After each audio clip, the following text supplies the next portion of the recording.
Buongiorno, welcome to my kitchen.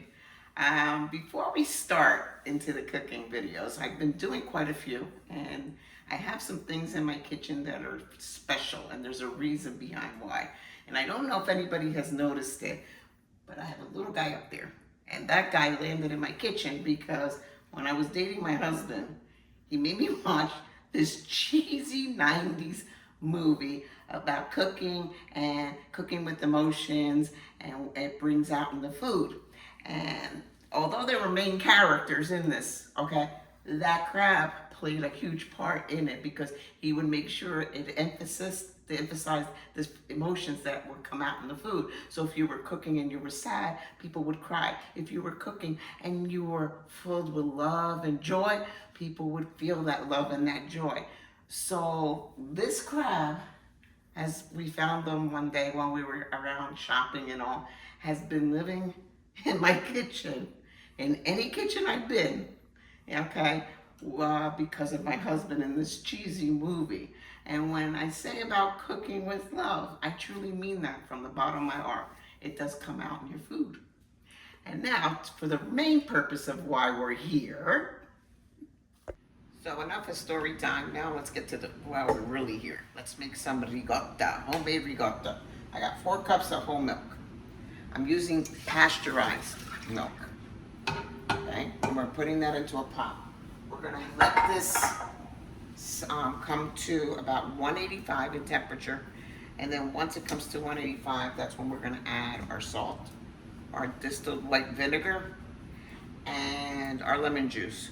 Do not use ultra pasteurized milk, because if you do that, you're not going to get the curds. So you want to use pasteurized. So I'm gonna this is going to take a little time to get it to the 185. Once we get it to the 185, we'll add the rest of our stuff. Now that the milk has gotten to about 182, 185, now I'm gonna add a pinch of salt. You don't have to do this process, but if you want to, you can. Add about that much salt and just sprinkle it in. And I'm gonna give it a stir. Then what I'm gonna do is take our white vinegar and I'm gonna add it slowly and stir.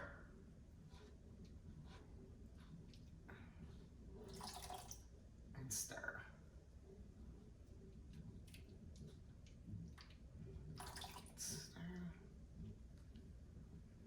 We're starting to see something happening here. Keep stirring. Oh yeah, we got curds coming. Byron, I don't know if you can get a good picture of this. Then what I'm gonna do, you see the curds forming? See that? And the whey is separating from. Now we're gonna add our lemon. And we're just gonna keep, oh yeah, that's coming out beautiful. Look at this. Add the lemon. Give it a stir. Now I'm gonna remove it from the heat. And I'm gonna keep stirring.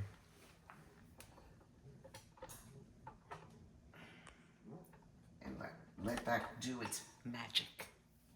Aaron, can you get in there so that everybody can see the separation? As you can see, look at these curds. Look at the curds that are forming. That's gonna be luscious ricotta. I do want to point out something while we're doing this, okay?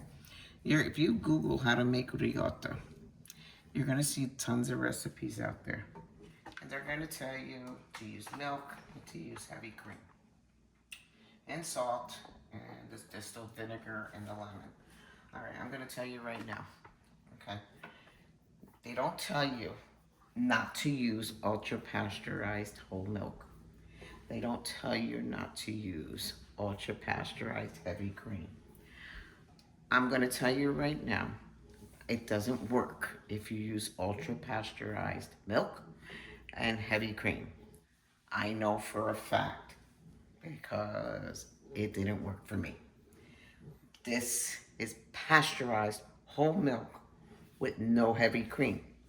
Try to find, okay, pasteurized heavy cream. Let me know if you find it. Can't find it. So I'm just using pasteurized whole milk. That's the reason. I don't want you to try this and not know that and get disappointed because it didn't work for you. But this is really coming together. So I'm now gonna let this sit for about 20 minutes.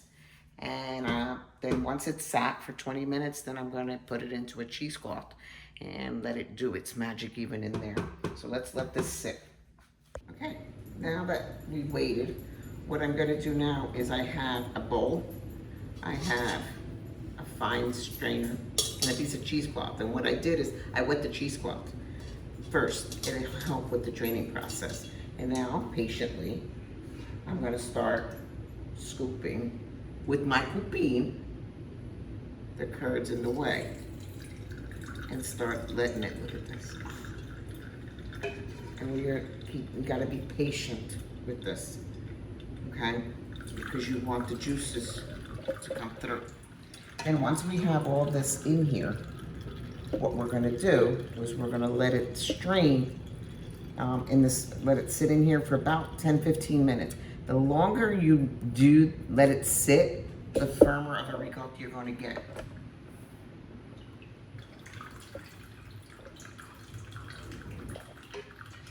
Just patiently. Now the juices, don't throw it out. You can use the juice when you're cooking. You can use it in your pasta. You can use it in a soup. It'll add more flavor the way. So yeah, it's up to you. I mean, you don't have to throw that out. I'm trying to get it all, so I gotta be strategic here. And the reason I'm using this bowl is because I don't want it to sit in the liquid. I want it to drain. I'm trying to get all of this goodness. Let me try this. Let's get grab a spatula and see if I can get it. I'll put this here like this. Because I want all of this. I don't want to leave any behind. So I'm just scraping the bottom because some of it is just away from the liquid. Let's see.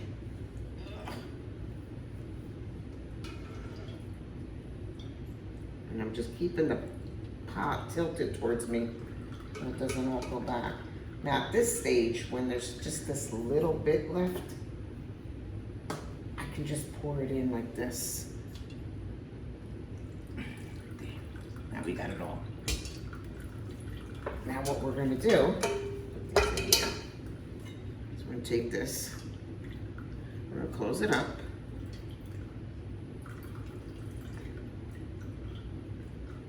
I'm gonna push down on it a little bit. And I'm just gonna let it sit for about 15 minutes and let it drain some more. Because I do want a firmer ricotta. And then after 15 minutes, we can test it out and taste it and see how it came out. So while I was waiting for the ricotta to drain, I went ahead and I toasted up some Italian bread. I sliced it up thin, little olive oil. You can season it with whatever seasonings you want on it, toast it, so you can use it with the ricotta that we just made. And I got a little bit of honey in here, a little sprinkle on top so Byron can give it a taste. Now that our ricotta has drained for 15 minutes, like I said, you can always drain it longer so you have a stiffer ricotta. This is now when we're gonna take it out of our cheesecloth. And we're gonna open it up and we're gonna put it in our dish. Look at that. Ricotta's ready. This one is drained pretty well. I'm telling you, when you use the wet cheesecloth, I'm gonna take this and put it on here. See this luscious way? It's full of protein. For protein drinkers, you can put it in your protein as your liquid. Again, you can use it in baking when it's calling for liquid. You can use it in stew. You can use it in soups. I read a funny thing that they say you can mix this in with your hair conditioner. That's up to you if you want to try that out. I don't know about that one, but again, Okay, at this point, what you can do, let's move this over to. At this point, you can put this in a closed container, they're tight, put it in the refrigerator and let it cool. But for today, I'm gonna have Byron come and taste it for me. Again, don't use ultra pasteurized milk. They tell you to use cream also. I don't know where you're gonna find ultra pasteurized heavy cream. It won't work if it's ultra pasteurized.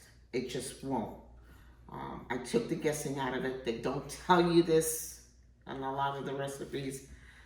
You use the acid of the white vinegar and the lemon. Byron, come on over here. So I want you to test it out for me. Tell me what you think. And Byron's gonna put some ricotta on the crostini. It's pretty dry. Mm-hmm. Yeah, it's pretty dry. Ricotta. Okay, just gonna put some honey on it. You can, if you have sun-dried tomatoes, you can chop them up and put it on top. You can put a little balsamic glaze over it. You gonna feed your wife? No? Why? How is it? Tastes like ricotta. It tastes like ricotta. Look at this. He's surprised.